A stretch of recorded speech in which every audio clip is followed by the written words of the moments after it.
आज हम जानेंगे IVF procedure step by step. इस वीडियो को लास्ट तक देखिए। इस वीडियो के अंत में कुछ हेल्पफुल इन्फॉर्मेशन मैं आपके साथ शेयर करूंगी।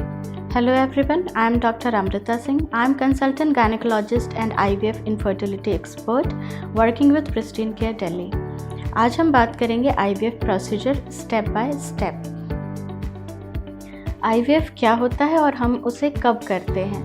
आईवीएफ तब करते हैं जब मेल फैक्टर इनफर्टिलिटी बहुत ही सीवियर हो। बहुत ही सीवियर कहने का मतलब शुक्राणुओं की संख्या बहुत कम होती है, या फिर फीमेल फैक्टर इनफर्टिलिटी जैसे कि ट्यूब्स में प्रॉब्लम है, एग्स तो हैं, पॉलीसिस्टिक ओवरी है, एग्स नहीं निकल पा रहे हैं, या फिर हमारे पहले के ट्रीटमेंट्स लाइक छोटे ट्रीटमेंट्स जो होते हैं IUI वगैरह फेल हो चुके हैं, फिर कपल को आईवीएफ की ज़रूरत पड़ती है। बेसिकली आईवीएफ को अगर हम कहें तो लोग टेस्ट ट्यूब बेबी भी कहते हैं। पुराने ज़माने में यही कहा जाता था। आईवीएफ का प्रोसेस स्टेप बाय स्टेप अब हम जानेंगे। जब भी हम आईवीएफ शुरू करते हैं, आईवीएफ का एक सर्टेन प्रिपरेटरी फेज़ होता है। ये प्रिपरेटरी फेज़ हम डिवोट करते हैं जब हम फीमेल एंड मेल के इन्वेस्टिगेशंस करते हैं और उनके बॉडी को ऑप्टिमाइज़ करते हैं। इन्वेस्टिगेशंस, मेल के इन्वेस्टिगेशन में स्पेसिफिकली हम सीमेन एनालिसिस करवाते हैं एंड सीमेन कल्चर करवाते हैं, ये देखने के लिए कि वहाँ कोई इन्फेक्शन नहीं है, because infection is not a good thing for our IVF. Infection में हमारे आईवीएफ के और बेबीज़ की क्वालिटी कम हो जाती है। फीमेल पार्टनर में हमारे प्रिपरेटरी फेज़ के टेस्ट होते हैं। जनरल वेलबींग को हम ऑप्टिमाइज़ करते हैं, वजाइनल कल्चर्स और अदर टेस्ट होते हैं, और हम सप्लीमेंट्स देते हैं सो दैट कि नेक्स्ट साइकिल जब हम आईवीएफ के शुरू करें तो बॉडी एक ऑप्टिमल स्टेज में हो। अब हम जानेंगे IVF procedure step by step. IVF शुरू करने के लिए हमें सेकेंड डे से शुरू करना होता है। सेकेंड डे फीमेल आते हैं, उनका हम इन्वेस्टिगेशंस बेसिकली एक बेसलाइन एंट्रल फॉलिकुलर काउंट करते हैं, जो कि एक अल्ट्रासाउंड टेस्ट होता है, एक TVS अल्ट्रासाउंड होता है। बेसलाइन स्कैन में हमारा मोस्ट इम्पॉर्टेंट जो हम देखते हैं वो ये होता है, उसमें कितने एग्स हैं, लाइनिंग कैसी है, और कोई अल्ट्रासाउंड में प्रॉब्लम तो नहीं है, यूट्रस में कोई प्रॉब्लम नहीं है। सपोज़ आपके एग्स कम हैं तो वही सारे एग्स, वही कोहोर्ट आपका बढ़ेगा। अगर 10 हैं तो 10 बढ़ेंगे, 5 है तो 5 बढ़ेंगे, 20 है तो 20 बढ़ेंगे। ऐसा नहीं है कि हम आईवीएफ में एक्स्ट्रा नंबर ऑफ एग्स कहीं से डाल सकते हैं, लेकिन हाँ, जितने छोटे एग्स, जितने एंट्रल फॉलिकल हैं, हम उन सबों को बढ़ाने की कोशिश करते हैं। सेकेंड डे से आपके इंजेक्शंस शुरू होते हैं। इंजेक्शंस यूजुअली पेट में लगते हैं। इंजेक्शंस में दर्द नहीं होता। बहुत कॉमन क्वेश्चन है कि आईवीएफ के इंजेक्शंस बहुत पेनफुल होते हैं, तो ऐसा बिल्कुल भी नहीं है। आईवीएफ के इंजेक्शंस जनरली पेशेंट खुद भी लगा लेते हैं। बिल्कुल छोटी सी सिरिंज होती है और इंजेक्शन शुरू हो जाते हैं। उसके बाद अगेन हम लोग अल्ट्रासाउंड मॉनिटरिंग के लिए पेशेंट को 5th और 6th डे बुलाते हैं। 5th और 6th डे अल्ट्रासाउंड में हम ये देखेंगे कितने बड़े फॉलिकल्स हो गए, उसकी ग्रोथ कैसी है, हमारी डोजिंग अप्रोप्रिएट थी या नहीं, एंड मोस्ट इम्पॉर्टेंट साइज़ के अकॉर्डिंग हमें एंटागोनिस्ट इंजेक्शन यानी एक दूसरे तरह का इंजेक्शन भी ऐड करना होता है।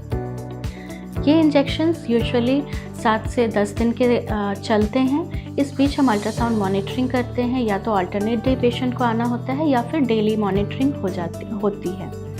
ये जो आईवीएफ इनफर्टिलिटी के लिए हम इंजेक्शंस लगाते हैं, यूजुअली 7 to 10 डेज़ के इंजेक्शंस के बाद, ओवेरियन स्टिमुलेशन के बाद एग्स एक अप्रोप्रिएट साइज़ में आ जाते हैं, और हम एक पर्टिकुलर एग साइज़ के बाद 18 mm का हमारा साइज़ होता है। उसके बाद हम ट्रिगर इंजेक्शन प्लान करते हैं। ट्रिगर इंजेक्शन ओवेरियन मैचुरेशन के लिए, एग्स के मैचुरेशन के लिए हम देते हैं, और ये ट्रिगर इंजेक्शन के साथ साथ हमारा टाइम मैच करता है कब हमें एग पिकअप करना है। Specifically 34 to 36 hours after trigger injection, ये 2 घंटे का ही समय होता है जब हमें एग्स निकालने होते हैं। एग पिकअप का जो प्रोसीजर होता है, ये एक सिंगल टाइम प्रोसीजर है जब आपको पूरे आईवीएफ साइकिल में बेहोशी लगती है।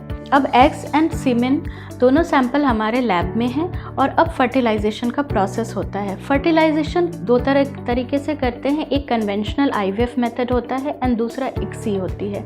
ICSI एक पर्टिकुलर प्रोसेस है जहाँ पे हम सिंगल एग को लेकर के उसमें स्पर्म को इंजेक्ट करते हैं। इन दोनों तरीक़ों के बाद में अब हमारे एम्ब्रियोज बढ़ना शुरू होंगे, एंड उनको टाइम टू टाइम हम मॉनिटर करेंगे, उसमें कौन से वाले एम्ब्रियोज अच्छे बन रहे हैं, कौन अरेस्ट हो रहे हैं। यूजुअली अरेस्टेड एम्ब्रियोज हम नहीं लेके आगे जाते, और जो अच्छे ग्रेड के एम्ब्रियोज़ हैं उनको हम डे 5 और डे 3 तक आगे लेके जाते हैं। इसके बाद अब हमारे पास बेबीज़ प्रिपेयर हो गए हैं। बेबीज़ के एज के अकॉर्डिंग एम्ब्रियो ट्रांसफ़र होती है। एम्ब्रियो ट्रांसफ़र 2 टाइप से की जाती है। One is fresh embryo transfer and second is frozen embryo transfer. Fresh embryo transfer वो होता है जहाँ पे जब आपके पिकअप साइकिल हुए, जब आपका ओवम पिकअप हुआ, उसी से 3rd या 5th डे हम एम्ब्रियोज़ यूट्रस में इम्प्लांट कर देते हैं, एम्ब्रियोज़ यूट्रस में ट्रांसफ़र कर देते हैं। ये इसके लिए हम कुछ हार्मोनल टेस्ट करते हैं ट्रिगर वाले दिन, या फिर हम एंडोमेट्रियल की लाइनिंग देखते हैं। अगर वो प्रॉपर होती है तो ही ये ट्रांसफ़र पॉसिबल होता है। कुछ केसेस में स्पेसिफिकली हम, जैसे ओवेरियन हाइपरस्टिमुलेशन का डर होता है, उस केसेस में स्पेसिफिक फ्रोज़न ट्रांसफ़र होता है, या फिर फर्स्ट IVF फेल हो गया तो नेक्स्ट ट्रांसफ़र जो होगा वो फ्रोज़न एम्ब्रियो ट्रांसफ़र होता है, बिकॉज ये डे 3 के स्टेज पे यूजुअली एम्ब्रियोज फ्रीज़ हो जाते हैं for further future use. Frozen embryo transfer एक नई साइकिल है जहाँ पे 2nd या 3rd डे आप पेशेंट आते हैं, उनका स्कैन शुरू होता है, उनकी लाइनिंग देखने के लिए टैबलेट्स चलते हैं। यूजुअली 10 to 12 डेज़ के सिर्फ टैबलेट्स चलते हैं एंड फिर इंजेक्शंस ऐड होते हैं एंड अकॉर्डिंगली हम डे 3 क्लीवेज स्टेज या फिर डे 5 ब्लास्ट स्टेज का एम्ब्रियो ट्रांसफ़र करते हैं फीमेल के यूट्रस में। इम्पॉर्टेंट चीज़ ये है कि एम्ब्रियो ट्रांसफ़र का प्रोसेस बिल्कुल ही पेनलेस होता है और इसमें बेहोशी की ज़रूरत नहीं पड़ती। पेशेंट बिल्कुल आराम से लेटते हैं और अल्ट्रासाउंड मशीन पे देखते रहते हैं कि बेबीज़ और एम्ब्रियोज़ उसके यूट्रस में डाला जा रहा है। It is absolutely pain free process. इसके बाद हम इंजेक्शंस या फिर वेजाइनल टैबलेट्स, प्रोजेस्टेरोन के सपोर्ट्स देते हैं। ये सपोर्ट यूजुअली 12 to 14 डेज़ का चलेगा और फिर आप प्रेगनेंसी टेस्ट करेंगे। प्रेगनेंसी टेस्ट में पता चलता है कि प्रेगनेंसी आई है, नहीं आई है, आपके घर खुशियाँ आई हैं। उम्मीद है आपको ये वीडियो इन्फॉर्मेटिव लगी होगी एंड अगर आपको कोई भी क्वेरी, कोई भी क्वेश्चन है तो आप कमेंट में ज़रूर लिखें। इस वीडियो के डिस्क्रिप्शन में कुछ एक्स्ट्रा इन्फॉर्मेशन दी गई है जो आप डाउनलोड करके देख सकते हैं और जो आपके लिए हेल्पफुल होगा। Book your appointment on pristinecare.com.